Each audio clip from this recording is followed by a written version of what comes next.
What up, though, shawty? We back with another episode of BMF Season 3, Episode 3, Sanctuary. I need that sanctuary to feel comfortable and at peace, alright? Let's get it to it. Alright, so the episode starts with Meech. Looks like he's, done grabbed him some Waffle House. He's headed, to his little sanctuary at the time. And he's headed in. As he's walking up to enter, these guys come busting up out of there. And Stack's right behind him. You can tell Stack's been beat up, banged up. Meech, pulls that thing and start popping, trying to get who he can get. But the guys scurry off before Meech can figure out what's going on. They done hit him, ambushed him pretty much, knocked him down. By the time he get up and start busting, they pulling off, they gone. Stacks tells him that they had come in and busted in and robbed the joint. They took everything. So Stacks mad. You can tell he done got popped in the mouth and everything. They done beat him up. Probably pistol whipped him. Who knows? They didn't show it. And he's upset. He's in his feelings about it. Turn out as Remy boys, so Stacks really mad. He's wanting to take action. So then we see Meech. He done made his way over to the palace. And he sees Angel, so he confronts her because he knows somebody set him up that day. When the MK boys ambushed that house, he approached her about it to let her know that, he got hit. And did she have anything to do with it? You the one set me up. She assures him that it wasn't him. And I could sort of tell she was telling him the truth. And I think Meech could tell, too, that she was telling the truth. Well, before they could finish their conversation, up walks Greenie. I don't like Greenie. That little Neo, bro. I don't like Greenie. Up walks Greenie, and he tells her to go on, get over there and make that money because it's Jack the Rapper weekend. So Meech, once, the two of them, they're talking, and he's asking Meech, when you gonna let me clean some more money for you? Me say, I had a little setback. You're gonna have to wait on that. But tell me about this Jack the Rapper thing, what's going on. So he let him know everybody in the music business is going to be here. It's really, really big this weekend in Atlanta. They take over. I kind of remember that from back in the day. I've never been in the club scene or anything like that. I've always been a homebody, but I do remember hearing about Jack the Rapper weekend and how big it was here. So, of course, Meech, his curiosity is going because Meech is always forward thinking in terms of making money. So then we see Meech, he goes back and he meets up with his little crew that he's accruing. He getting them a little following going. Ended up getting some more at this meeting. So he goes over, he, brings up Jack the Rapper, let them know, hey, we're going to be, taking, getting out there for Jack the Rapper, try to get us some tickets, some passes so we can get, because I think this is going to be our move. We need to make some connects. And Stacks is still upset about getting Jack. He want to take care of that. We need to hit Remy boys. I told you they're going to be a problem. We need to do something. They can't just get away with that. So he hot-headed. He want to do that. And Meech like, pump your brakes, man. We need to take care of this. This Jack the Rapper thing is where it's at right now. That's what we need to do first. He ain't trying to hear it. Stacks ain't trying to hear it. He said, well, me and my boys, we out. Because we hurt right now. We need some money. We need to make that money. We need to get our money back. He said, listen, I pawned all my Rolexes. He started, throwing out stacks to everybody that's there. Here goes some money to hold y'all over. So these boys was really impressed by that. So Stacks like, nah, we out. Me and my crew out. We ain't rolling in the desert with you no more. And Meech was like, well, you going to be mighty thirsty out there. You sure about that? You need to think about it. He tell his boys, come on, let's go. Them boys like, nah, man, you ain't never pawned nothing for us. We staying right here. We riding out with Meech. Even the little baby character like, I'm for Atlanta, but I'm you know what I'm saying? I'm going to stay with Meech too. So he stayed too. So I don't know what's going to end up happening with that Stacks character after that, but he got on up out of there. He left alone. So we back in Detroit. T's meeting with his boys. They sitting around at the restaurant. And they chopping it up and everything. And, because they run a little light right now. Because the Connect ain't, they haven't gotten their money from their Connect. They haven't gotten their product from the Connect yet. So, they between shipments, so to speak. So guys getting a little antsy. They want to keep that money rolling. And so they let them know, hey, Henny has been supplying some of these guys. She's stealing some of your clients. Some of them falling off.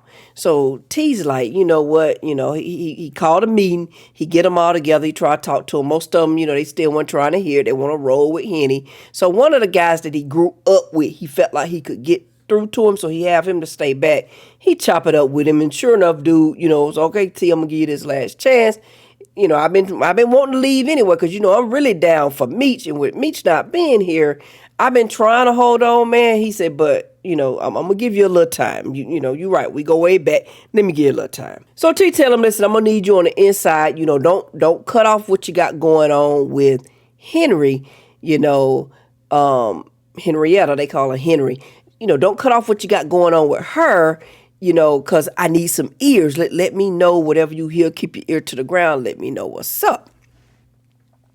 So fast forward, Henny, she's with her little crew. They show up with her little crew. She's getting bandaged up, hiding her, her features up top. She trying to, clamp that down. So her cousin, a male cousin, he's, putting a wrap around, the ace bandages around her. And so they're chopping it up. And Bryant comes in. So this is, Bryant's first, time, meeting her. He comes, and she tells him that, yeah, I do have a job for you. I'm expecting my shipment to come. I want you to be the one to, conduct that shipment, making sure that transport, put you on transport duty to make sure everything, is everything. With Bryant being from the task force, he has a bright idea, and I thought it was a pretty brilliant idea. He has a bright idea to move in an ambulance, because he's like, cops don't really they don't mess with those. They know that, they got a mission. They don't mess with those. That's going to be the safest transport. So she's like, okay, bet, you handle that. You run point, and I'm going to send my cousin with you. Let my cousin go. Y'all make sure y'all take care of that. They go off to do that, they set off to do that. But in the meantime, old boy reports back to T what he's found out. Because, they got their little clique, they talking. So he let him know, hey, they're going to be doing this transport and they're going to use the ambulance. And T was like, wow, that's kind of brilliant, right?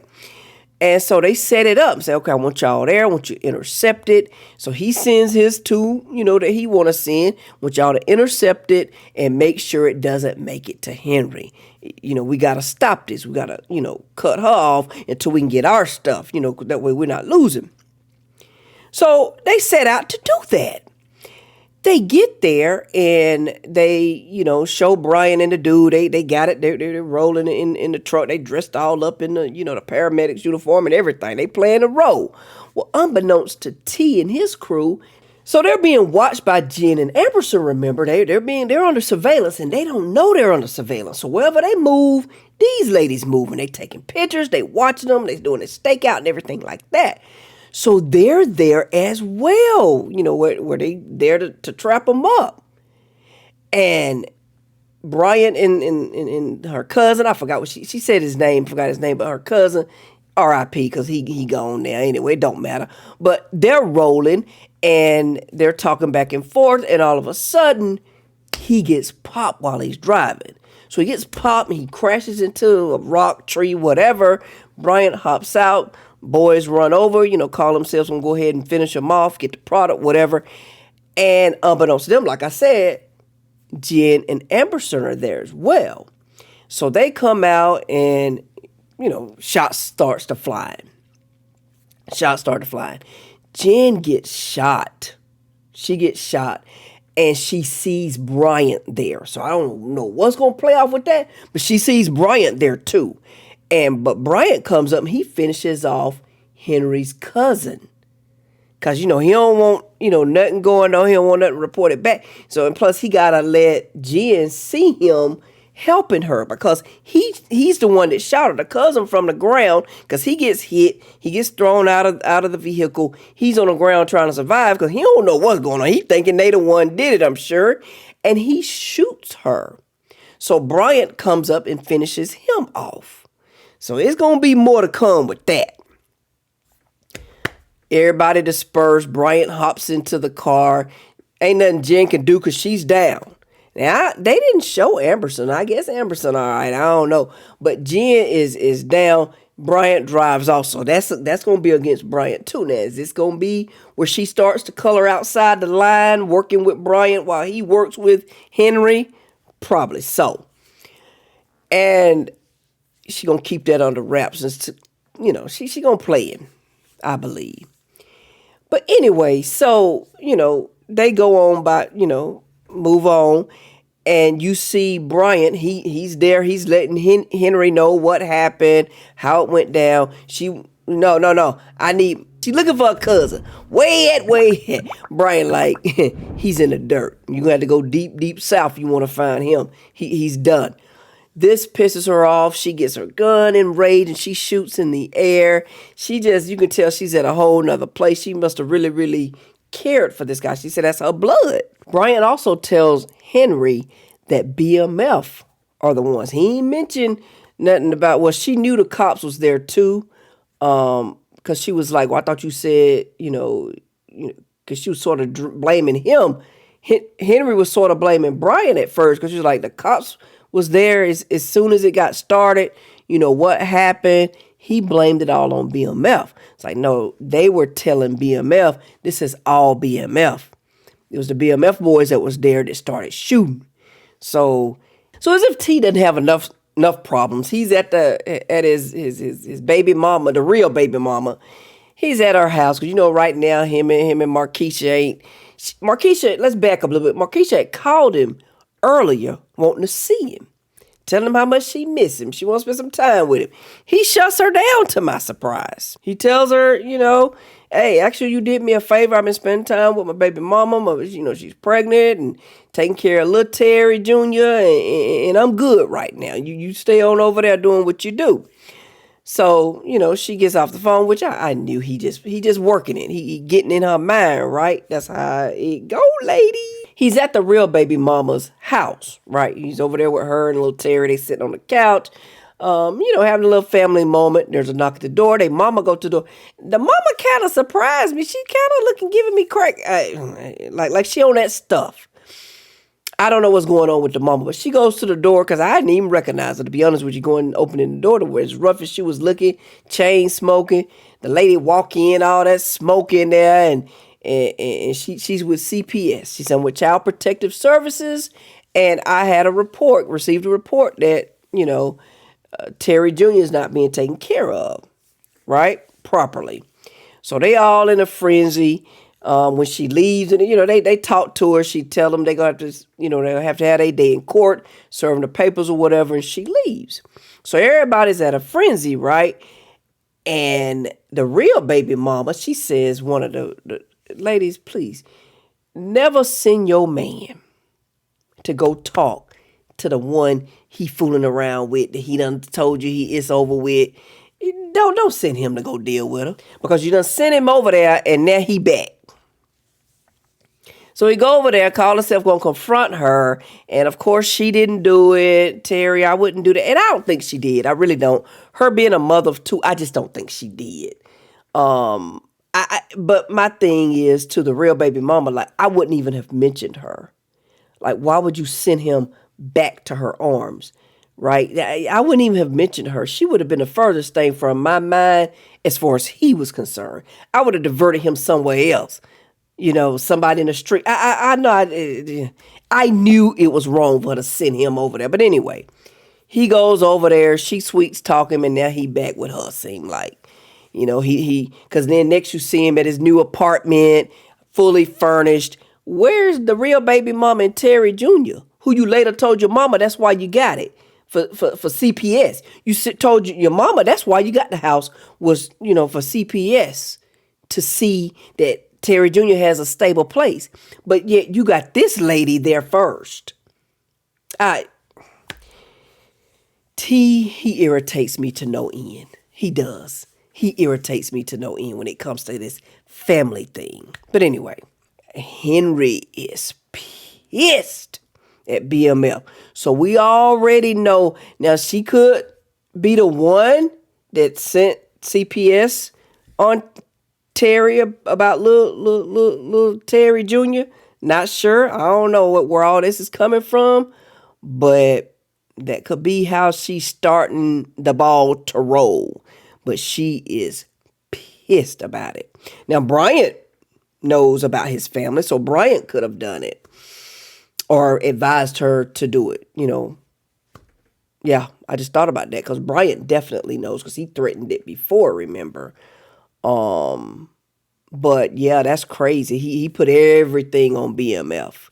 So me just talking it over with a couple of the Atlanta boys, and they let him know, about the area, Decatur. And then I can honestly say, back during the BMF days, Decatur probably was greater. Decatur was the area where um, a lot of blacks would move to buy nice houses, and it was nice out there. But trust me, today it ain't greater in Decatur today. Not today. But back then, yes, it was definitely, the deck is what we called it as well. There was a good little area to move where a lot of people of color, like I said, had money. They took care of things, and neighborhoods was nice. Crime was very low back then. And yes, so I could see when they portrayed this in the show, I was like, yeah, yeah, for sure. Because I feel like I went through a time where I wanted to move to Decatur back in the day. I do remember being younger and really admiring the people of color in Decatur and their nice houses in the area. That's just a little nugget I want to throw in there. But yeah, so he's looking for a house out that way, and he finds one, and it's beautiful. He's like, I need to get out that way because you know what happened at that stash house. I don't need to be in harm's way. I don't need to be staying where the product is, where I could get ambushed, the way I did. So he goes out there, everything checks out, everything's nice. He got him a realtor, but he needs somebody with a clean background to sign for the house. He can't sign for the house.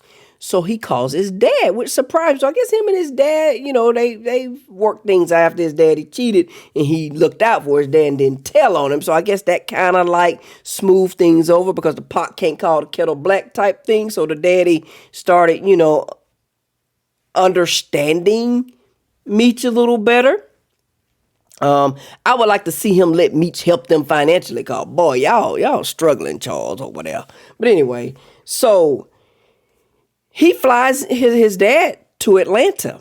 So Pops come to the A, and he goes and he looks at the house. It's beautiful. He likes it. He tells him, I don't approve of everything that you do, sir, but I do like your hustle. I like your grind and the energy and effort that you put into this. And so he likes the house. And so the lady asked him, you ready to sign? He said, give us a minute. So she goes out, and he go ahead and let his daddy know, listen, I need this house. I want this house. He said, but I can't sign for it. I need somebody with a good, clean background, good, upstanding citizen to sign for this house. Because, homeowners association and all that type stuff. So dad's like, okay, let me look over the paperwork. Let me see. So he look over it. He sees all these, fudged numbers in terms of the income, pay stub, and all this stuff in the line of work. He's like, this ain't me. He didn't want to lie. So he told daddy, listen, you used to steal electricity. You used to steal all kind of stuff when we were young to keep us fed. Like, that's all I'm doing. I'm providing for our family. So the dad leaves or whatever. Also, when they talked earlier, the dad saw the paperwork for the Jack the Rapper, and he knew about it. He wanted to go because your dad into music too. So he don't want his daddy there. He don't want his daddy seeing that side. But later, when they got there, his daddy was there. Charles a grown man. He can find his way around. So back in Detroit, we see Lucille. She's decided to go on out with Maurice, Dr. Maurice. It was funny because she's at the church, they getting the cake, making a cake, for their little bake sale that they're doing. They making cakes. Her and I feel like it's a relative or a friend, another person in the church, friend. I don't know who this lady is, but I guarantee you she's single. Guarantee you. She sounds just like that single friend that without a man, telling her what she need to do in her relationship. She talked into it. So she going out with Dr. Maurice. On the date with Dr. Maurice, they reminiscing, they talking. He done, shipped her in some of her favorite popcorn from when she was a child. All this impressive stuff. He's really, really working it. He's working it.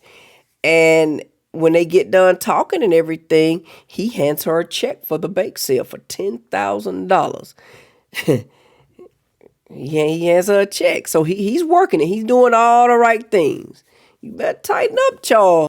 So we're back in Atlanta. We're at the Jack the Rapper event. You know, it's going on. Everybody there, Tupac there, all the rappers is there, and everybody's there. It's all mixed in. The drug boys, the rap boys, everybody's there. And Meech looks up and Charles is there. Charles done made it there. Charles a grown man. You know, Meech, earlier in the show, Meech had one of his boys to hide the flyers because he didn't want Charles to hide the passes because he didn't want Charles asking to go. He didn't want his dad involved in that. While in there, Meech hooked up with the St. Louis boys. He saw some St. Heavy Hitter boys from St. Louis because, you know, that was one of his distro areas in St. Louis. So he met up with them, got that going. He chopped it up with Pac, Tupac, and he was really surprised because Tupac, another rapper was walking by looking at Tupac a little side-eyed, and Meech was kind of thought that was funny because he was like, I thought only, you know, people in my line of work have beef. He said, I see, you know, you artists have beef too. You rappers and stuff. Y'all got, and Paul was like, yeah, you know, it ain't no different. The two worlds collide. There's no difference, right? We rapping about the same stuff that y'all out there doing, right? So, and to this day, it's the same way. Young Thug. So this man started gravitating to Charles and talking to him. First he was following him around. Then he started talking to him, even offered him, say, you know, we could use some fresh, raw talent like you, and just working it. So he takes him over to meet his son. He's like, you know, let you meet my son. So he bring him over there, and Meech off rip was sort of like looking like, because he know his daddy green. He know he green. But that young lady, Mo's cousin, that, you know, there, she said she seen that necklace that he wear. That's what the MK, the Miami Killer Boys, be wearing. So kind of find out this is Glock. Dude is Glock. He called him like y'all, you Americans are so slow. Like it took y'all forever to figure it out. That's why they weren't messing with Meech like that, because Glock is with the MK boys. So they were like, you know, he unbuttoned his shirt. So Meech told him like, get my daddy out of here, get him out of here. And he was like, get your hands on me, because his boys tried to grab Charles to pull him out of there. He was like, get your hands on me. He wouldn't let him move him. So old boy opened up his coat and exposed his gun. And they're like, wait a minute, how you get that in here? I thought security was tight. And he's like, I own security. I run security here, and I run that the little dude you been having run you clean your money, he's mine too. So that let Meech know that Greeny the one set him up. And so it just pops off. They start fighting, you know, everything. Red Dog pulled up in there. They had to scurry up out of there. They got on up out of there. Everybody, you know, it was going. Didn't nobody, you know, lose their life or anything. They got up out of there. So who bust back into the restaurant? He done made it back. He done assisted the whole ambush of the ambulance. He done had to come back on foot. He done lost his phone. He done had to run back on foot. So he bust into the restaurant and say, T, we lost a shipment. Right there in front of customers. So T have to scurry him back to the back, you know, played it off with the customers, talking about the shipment of meat, scurried him back to the back and like, fool, you crazy, running into my establishment, talking about a shipment, like, what going on, right? So he let him know what went down, and he said, oh, and by the way, Bryant was there. So T was like, Bryant? He said, yeah, look like he's wearing Henry colors. And oh boy, the PA boy, he was like, listen, that's kind of smart of Henry to be looped up, you know, with somebody on the inside. That way you always got a heads up on what's going on and be working with somebody on the inside. So T got to thinking about that. So later you see Bryant, he goes to the correctional facility where they're holding his son, Kevin. So Kevin comes out, he's holding himself, and, you know, he limping. Brian, if you don't hurry up and get Kevin up out of there, he gonna get turned out. He gonna be somebody's boy if you don't hurry up and get him out of there. And so he's limping, he coming up, and so of course that got Brian. Brian ain't gonna do nothing but get even more desperate behind this. And he tells him, hold on, you're gonna be okay, hold on, hold tight, help is on the way. Just hang on. And the boy's looking deflated, like he's losing hope in his pops. So when he comes out of the facility, he's heading to his car and T is there. And he pulls up and oh my God, if I ever forgot how much Bryant hates T and Meech, BMF period, this scene reminded me because T tells him, listen, man, I know you're working with Henry pretty much. T was pretty much like, you either come to this side or you're going to get run over, pretty much, And he got ready to walk off. Brian got ready to walk on. He stopped me. He said, hey, I choose to get run over. He hate him that much. He's like, I choose to get run over. So he gone, ain't nothing T can do. You're going to have to deal with Brian. And you're going to have to deal with Henry. You have to deal with CPS, Markeisha, the real baby mama. Sound to me like you need Meech, buddy. But anyway. So then we see Greenie sitting in his car talking to Angel. I ain't going to say talking to her. He out of pocket with her. He making her feel. And that's how they do. They try to tear women down mentally, right? And they love to tear women down. That's how they stand on them and stay on top of them. And that's basically what he was doing to her. Because she's a beautiful woman. She's bringing most of your clients in there. She's turning that place out every night. And you talk to her like that. And, you're just beating her down and telling her she's nothing without him and all this stuff, right? And all of a sudden, somebody come pull him up out that car. It is Meech and his top dog right now. So they whooping his butt. Boy, they beating him up. And Meech told him, hey, I know that you set me up. You the one did it. You set me up, right? And they don't kill him. Old boy stabbed him and everything like that. But they don't kill him. They let him live, which I think is a mistake. I think y'all should have killed him, Meech. Y'all let that boy live. I think y'all should have killed him. Meech grabs Angel out of the car. And he takes her with him. He takes her to his new house. And they get on the couch and they, cuddle up and he cover up. And he tell her that, basically this can be your sanctuary. And she's like, well, I need him. No, and he talking her out of it. Like, no, I got you. You don't need him. Let me be your sanctuary. So hopefully she'll leave Greenie alone and join Team Meech. I don't know what's going to come of this relationship. But I like this relationship. I love him and her together. I do. I love them together. And I'm hoping she stays with Meech and gives Meech a chance. But we'll see. It ended off really, really cute with them cuddled up and him making her feel safe for that moment. Because we know in this type of this line of work, it probably ain't gonna last long. It's gonna end bad. But anyway, for now, they are good. And it ended there. And we saw in the preview that Meech is coming back to the D.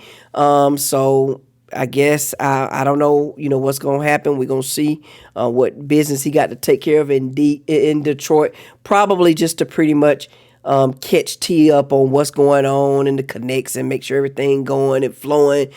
Through the various cities that he's trying to get hooked up with, St. Louis, Miami, Atlanta, whatever, because, he going to have it flowing through all that. But really, really good episode. Looking forward to Friday, the next episode 4 that's coming up. Make sure that you like, comment, subscribe to the channel if you're new. And as always, please stay safe and on to the next one. Peace.